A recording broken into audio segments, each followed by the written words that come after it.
Hi. This is Adam McClure with Portia+Rohm Realty. We work with clients in the San Francisco Bay Area, specifically in Contra Costa and Alameda counties. I want to talk to you today about short sales and what you should be looking for in a short sale agent. Wow, there's a lot of misinformation out there, actually. So let me start with what I think are probably sort of the top three factors that differentiate a really good short sale agent. And by the way, we work with buyers, sellers, whether it's a distressed situation like potentially a short sale, or whether it's a regular equity sale. And we also do a lot of work with investors. So if any of these are of interest to you and you want to have a further conversation, please contact us at the link below.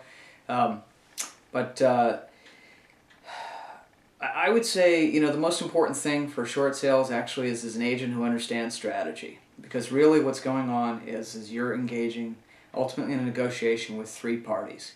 The interesting thing about short sales, and actually why I like them so much, and why my team likes to work on them, is that it's one of the few situations where the buyer and the seller are actually on the same team.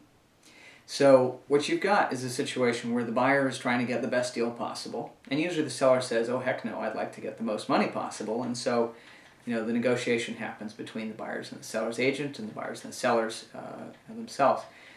In this case, what's really going on is the seller realizes they're not going to get $1 out of the whole thing. That's pretty much cardinal rule number one of a short sale.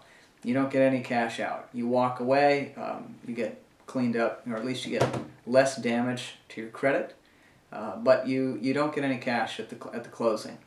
So that's kind of the definition. But what that means is that the seller is just simply interested in controlling the process and in having a buyer who can perform and getting the buyer to give the bank what they need. So the buyer is saying, well great, you know what, I'll do whatever I need to help you through this process. Now let's go beat up the bank. So it gets a lot more interesting. So a good short sale agent has a strategy in mind from day one. They know the bank.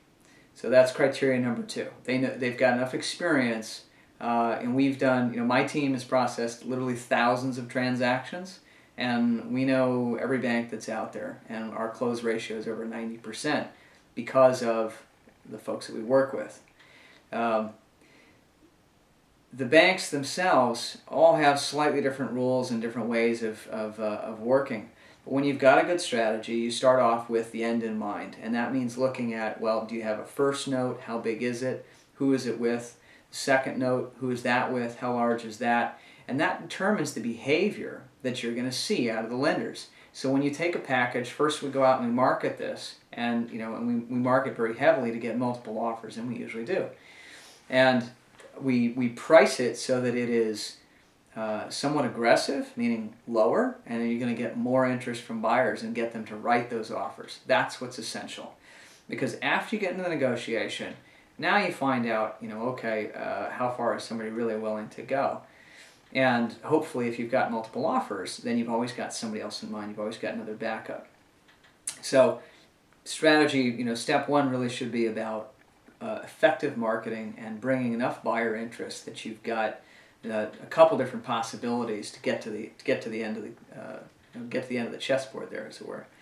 So setting up the table is a huge part of it. You want to think about who are the lenders, your loans, and then bring the buyer in. And sometimes I usually have a conversation with the buyer's agent and say, look, this is how I'd like to approach the lender, and this is where I think you're going to end up needing to be. But it is a negotiation, so we need to talk about working 1, 2, 3 moves ahead so that we're always one step ahead of where the lender's going to be. If you're not thinking in terms of that, then you're simply going to keep reacting to someone who, quite honestly, at the bank has been given probably 2 weeks worth of training, and they literally they go on lunch break and they laugh about their files and the funny things that they've said to agents and made them do backflips and bend over backwards to do stupid stuff to make sure that the bank gets the maximum amount of dollars out of this. I prefer to take a different approach and be much more aggressive in the negotiation and end up at a place where the buyers are very happy with the deal that they're getting, and that keeps them motivated. It keeps them in the focused on getting it done.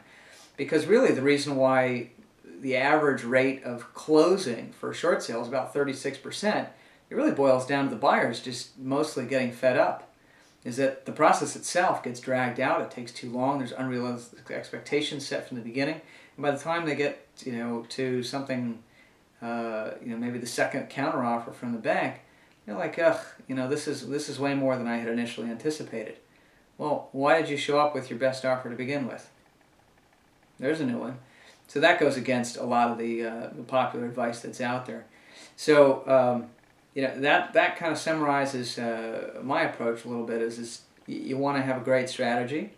You need to market effectively to execute that strategy. You need to have experience with negotiation, and like I said, we've got a very strong team, and that really is kind of the third point for what makes a great short sale agent, and that is having a really good team around them, and that includes not just who's your negotiator, although I would say that's probably one of the most important people on the team, but also other referral relationships. Let's say, for example, as a seller, you find out that really, you're going to short sale your home, but you've got way too many other bills crushing you right now. You had a medical situation, a family. Now you're underwater, $100,000 in credit card debt too. Okay, so now you're probably looking at a Chapter 7 bankruptcy. So being able to have a strong referral network of going to a real estate attorney or to a bankruptcy attorney, and being able to tie these pieces together into into a comprehensive service offering. I think that's another area where we try to do very well for our clients, and I think that we excel in the marketplace.